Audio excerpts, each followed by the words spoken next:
बात बहुत पुरानी है। सूरजगढ़ नाम के एक गांव में मोहन नाम का एक आदमी रहता था। मोहन का कोई अपना परिवार नहीं था, वह बिल्कुल अकेला ही था। मोहन अपना जीवन यापन करने के लिए अपने गांव या आसपास के गांव में मेहनत मजदूरी करके पैसे कमाता था। स्वभाव से वह बड़ा ही चतुर और चालाक आदमी था। एक दिन की बात है, मोहन जब नदी पार करके दूसरे गांव में काम ढूंढने के लिए जा रहा था, तभी उसे नदी के पास एक चमकती हुई चीज दिखाई दी। मोहन ने उसे उठा लिया। देखने में वह चीज किसी हीरे की तरह मालूम पड़ती थी। मोहन लाल उस वस्तु को लेकर अपने घर पर आ गया। उसने हीरे जैसी दिखने वाली उस चीज को खूब अच्छे से रगड़ रगड़ कर धोया। अब वह बिल्कुल हीरे जैसी मालूम पड़ती थी, परंतु असल में वह कांच का एक टुकड़ा ही था। मोहन लाल ने इस वस्तु को किसी जौहरी के पास जाकर बेचने का फैसला किया। उसी समय उसी नगर के एक बहुत ही बड़े जौहरी के पास हीरा बेचने के लिए जा पहुंचा।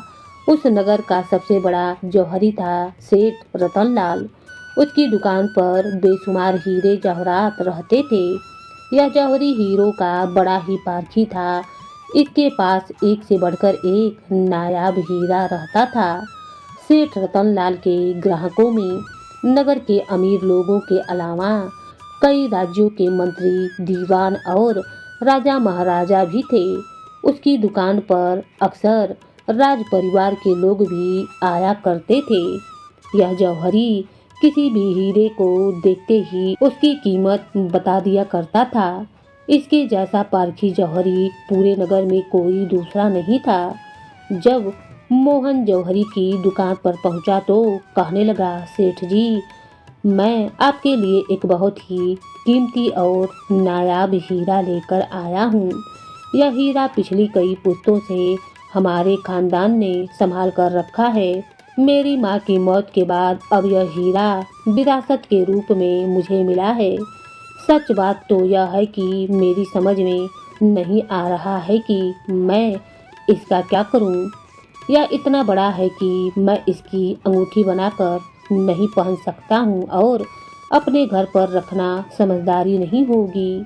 इसके अलावा मैं बहुत ही गरीब हूं। मुझे गुजर बसर करने के लिए धन की आवश्यकता है। इसीलिए यह हीरा बेचने के लिए मैं आपके पास आया हूँ। सेठ ने जब ये सारी बातें सुनी तो वो कीमती हीरा देखने के लिए बेचैन हो गया। मोहन ने वह हीरा जौहरी के सामने रख दिया। जौहरी ने जैसे ही उस हीरे को देखा तो देखते ही वह हंसने लगा। जौहरी ने एक नज़र में ही हीरे को पहचान लिया था कि यह हीरा नहीं बल्कि मात्र एक कांच का टुकड़ा था। मोहन को देखकर वह घूरने लगा और कहने लगा, तुम्हारे होश तो ठिकाने हैं ना? कांच के टुकड़े को तुम हीरा बता रहे हो और मेरे पास बेचने आए हो। तेरी अकल घास चरने तो नहीं गई? यह सुनकर मोहन एक बार तो घबरा गया। वह मन ही मन समझ गया था कि अगर सेठ इस हीरे को नकली बता रहा है तो यह जरूर कांच का ही टुकड़ा होगा, क्योंकि पूरे नगर में इसके जैसा पारखी जौहरी कोई दूसरा नहीं है। फिर भी मोहन ऐसा बर्ताव करने लगा जैसे उस पर कोई झूठा इल्जाम लगाया गया हो। कहने लगा, अरे सेठ जी, मैं कसम खाकर कहता हूँ, सचमुच यह एक बहुत ही बेशकीमती हीरा है जो मेरे परदादा ने मेरे दादा को दिया। मेरे दादा ने मेरे पिताजी को और मेरे पिताजी ने मरते हुए मेरी माँ को दिया था। इस खानदानी निशानी को हमने वर्षों तक संभाल कर रखा है। मेरे घरेलू हालात इस समय खराब हैं, इसीलिए मैं इसे अनमोल हीरे को मजबूरी में बेच रहा हूँ। और मैं कौन सा कहता हूँ कि आप ही इस हीरे को मुझसे खरीद लीजिए। आपकी दुकान पर तरह तरह के ग्राहक आते रहते हैं। आप इस हीरे को अपने पास रख लीजिए। जब भी किसी ग्राहक को पसंद आए तो इसे बेचकर कीमत मुझे दे दीजिएगा। समय की कोई पाबंदी नहीं है। 1 महीने, 2 महीने, 4 महीने, 6 महीने, जब भी हीरा बिके मैं तब आकर पैसे ले जाऊंगा। क्या आप मेरे लिए इतना भी नहीं कर सकते? मोहन की बातें सुनकर जौहरी सोच में पड़ गया और फिर कुछ विचार करने के बाद उसने नकली हीरा अपने पास रख लिया और कहने लगा, अच्छा ठीक है, मैं इसे रख लेता हूँ, लेकिन यह तो बताओ कि इस हीरे को कितनी कीमत पर बेचूं? मोहन फौरन कहने लगा, कम से कम 15,000 रुपयों पर।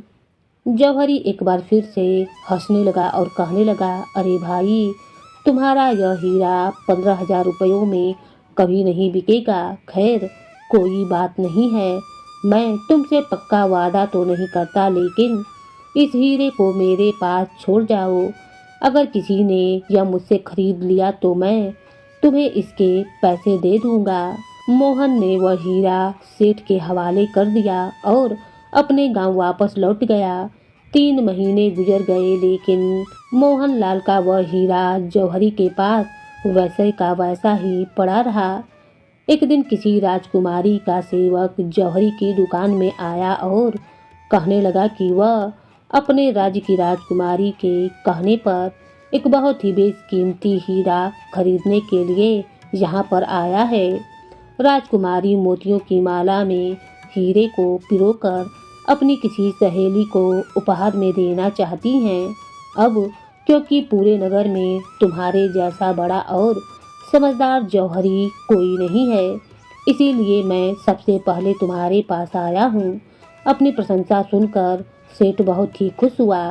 उसने रात दरबार के उस सेवक की खूब खातिरदारी की और फिर एक से बढ़कर एक बेशकीमती हीरा उसे दिखाने लगा। वह आदमी बड़े ही ध्यान से हीरो को देखता रहा और वाह वाह करता रहा, मगर अपने मतलब की कोई भी चीज़ उसे नज़र नहीं आई। कोई हीरा महंगा था तो उसका आकार ठीक नहीं था। अगर किसी हीरे का आकार ठीक होता तो देखने में उसे पसंद नहीं आता था। जो हीरा उसे पसंद आता तो उसकी कीमत बहुत ही कम होती। इस तरह से वह हीरे में कोई ना कोई कमी निकालता जा रहा था और सेठ से कहता था कि सेठ जी कुछ और दिखलाइए। इतने सारे हीरे दिखलाकर सेठ अब थक चुका था। अब तो उसके पास कोई ऐसा हीरा नहीं बचा था जो उसने सेवक को नहीं दिखाया हो। अचानक उसे मोहन का दिया हुआ हीरा याद आ गया। एक बार तो वह हीरा दिखाते हुए सेठ के मन में शर्मिंदगी महसूस हुई कि वह नगर का सबसे बड़ा जौहरी होते हुए भी एक कांच के टुकड़े को हीरा बताकर दिखा रहा है, मगर इसके अलावा कोई और चारा भी नहीं था। जौहरी सेठ यह समझ चुका था कि इस आदमी को हीरों की कोई परख और समझ नहीं है या कोई अनाड़ी है। सेठ ने मोहन का दिया हुआ हीरा उस आदमी की तरफ बढ़ाया और कहने लगा, हुजूर, मैं अपने सारे हीरे आपको दिखा चुका हूँ जो आपको पसंद नहीं आए। बस अब यही एक हीरा बचा हुआ है जो मेरे किसी दोस्त ने बेचने के लिए मेरे पास रखा है। आप इसे देख लीजिए, हो सकता है या आपको पसंद आ जाए। उस नकली हीरे को देखते ही वह आदमी उछल पड़ा और कहने लगा, वाह वाह, क्या शानदार चीज निकाली है, क्या नक्काशी है। मुझे तो ऐसी ही नायाब चीज की तलाश थी। हमारी राजकुमारी इस शानदार हीरे को देखकर खिल उठेंगी।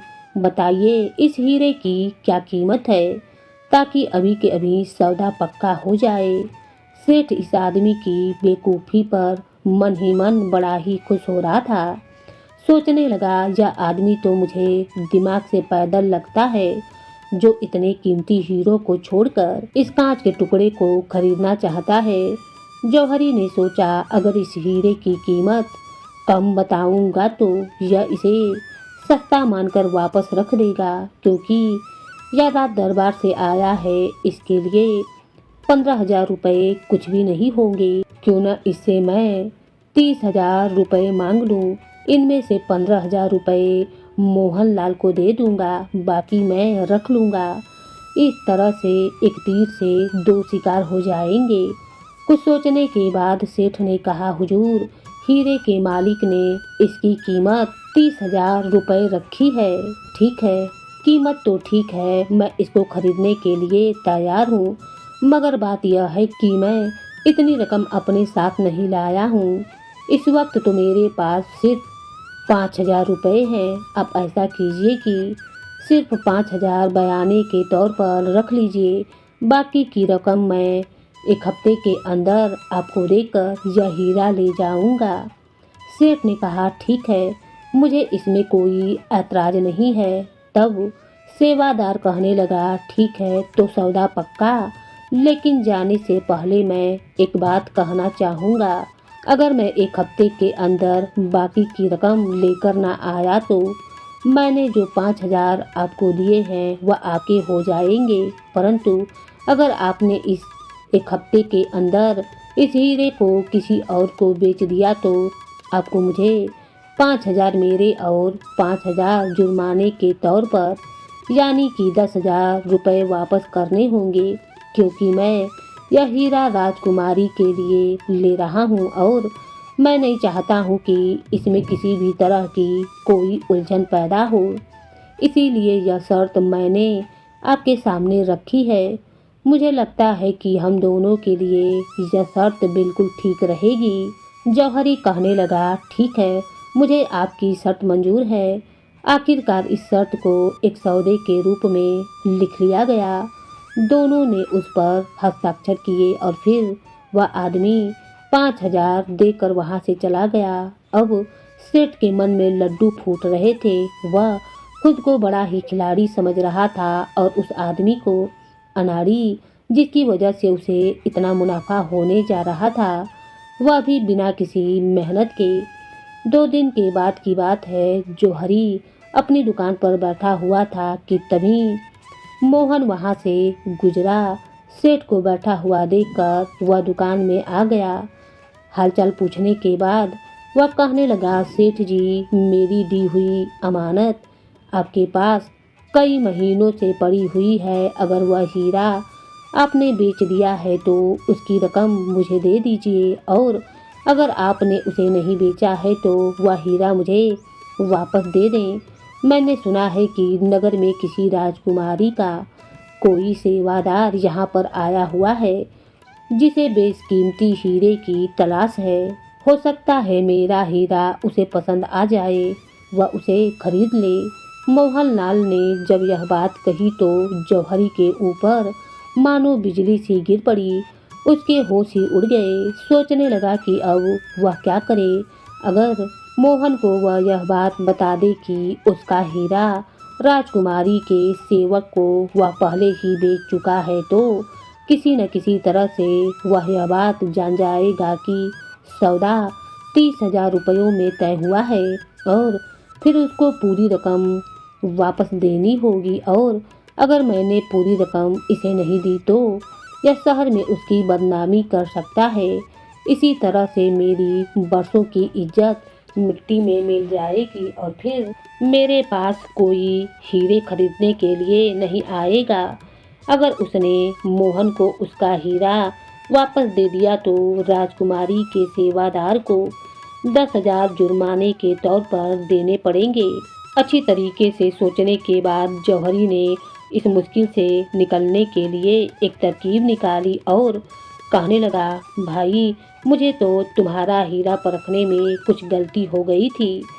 जब बाद में मैंने तुम्हारे हीरे को देखा तो सचमुच वह बहुत ही कीमती है, इसीलिए अब मैं तुम्हारा हीरा खरीदना चाहता हूँ। यह सुनकर मोहन खुशी से उछल पड़ा। क्या सचमुच तुम उस हीरे को खरीदना चाहते हो? लेकिन तुम तो उस हीरे को कांच का टुकड़ा बता रहे थे। अरे भाई, मुझे कुछ गलतफहमी हो गई थी, लेकिन अब बात मेरी समझ में आ चुकी है। अच्छा, तो अब मेरे उस हीरे की क्या कीमत दोगे? तुम वही जो तुम मांग रहे थे, यानी कि 15,000 रुपये। लेकिन एक बार सोच लो, बाद में किसी से यह मत कहना कि सेठ ने तुम्हें लूट लिया। नहीं नहीं, ऐसी कोई बात नहीं है। मैं अपनी मर्जी से यह हीरा आपको बेच रहा हूँ। यह सुनकर सेठ बड़ा ही खुश हुआ। उसने अपनी तिजोरी से 15,000 रुपये निकाल कर मोहन के हाथों पर रख दिए। मोहन ने सिक्कों की थैली अपनी जेब में रखी और वहां से चलता बना। अब सेठ की समस्या का समाधान हो चुका था। उसे मोहन के भोलेपन पर बड़ी ही हैरानी हो रही थी कि किसी तरह से सिर्फ 15,000 रुपयों में वह मान गया। सेठ बहुत ही खुश हो रहा था। अपने भाग्य और बुद्धि पर उसे बड़ा ही गर्व महसूस हो रहा था। इस हीरे को बेचकर होने वाले मुनाफे के बारे में सोचकर सेठ की आंखें चमक रही थीं। इतना धनवान होने के बावजूद भी असल में सेठ बहुत ही लालची था। उसे ज़्यादा से ज़्यादा धन इकट्ठा करने का लालच था। अब सेठ राजकुमारी के सेवादार के आने का इंतजार करने लगा। उसके द्वारा दी गई समय की अवधि भी पूरी हो चुकी थी, लेकिन सेवादार वापस नहीं आया। जौहरी कुछ दिन और उसका इंतजार करता रहा, लेकिन राजकुमारी के सेवादार को ना तो आना था और ना ही वह वापस आया। हालांकि सेवादार के द्वारा दिए गए 5,000 सेठ के पास आ चुके थे, लेकिन एक मामूली कांच के टुकड़े के लिए मोहनलाल को सेठ 15,000 रुपये दे चुका था। अब सेठ बहुत ही दुखी था कि उसे बैठे बिठाए 10,000 रुपयों का घाटा हो चुका था। जब कई महीनों तक सेवादार वापस नहीं आया, न ही मोहनलाल कहीं पर दिखाई दिया, तो सेठ के मन में आया कि वह कोतवाल के पास जाकर इसकी शिकायत कर दे। परंतु सोचने लगा कि ऐसा करने पर बाजार और नगर में उसकी बदनामी हो जाएगी कि किस प्रकार वह खुद एक नकली हीरा खरीदकर उसे बेचना चाहता था। साथ ही साथ यह बात भी फैल जाएगी कि इतने बड़े और पारखी जौहरी को एक अनपढ़ देहाती बेवकूफ बना गया। इस तरह से उसकी सारी इज्जत और शोहरत मिट्टी में मिल जाएगी। वह अपना मन मरोस कर रह गया। आज तक वह इसी उम्मीद में बैठा है कि शायद वह सेवादार कहीं से आ जाए और उस कांच के टुकड़े के बदले में बाकी धन दे जाए, मगर ऐसा कभी नहीं हुआ। असल में वह सेवादार मोहन का ही एक दोस्त था और दोनों ने मिलकर सेठ को मूर्ख बना दिया था। तो दोस्तों, कहानी आपको पसंद आई ही होगी, तो इस वीडियो को लाइक कीजिएगा, साथ ही साथ कमेंट करना मत भूलिएगा। इस तरह की दिलचस्प कहानियाँ देखने के लिए चैनल को सब्सक्राइब कर लीजिए। धन्यवाद।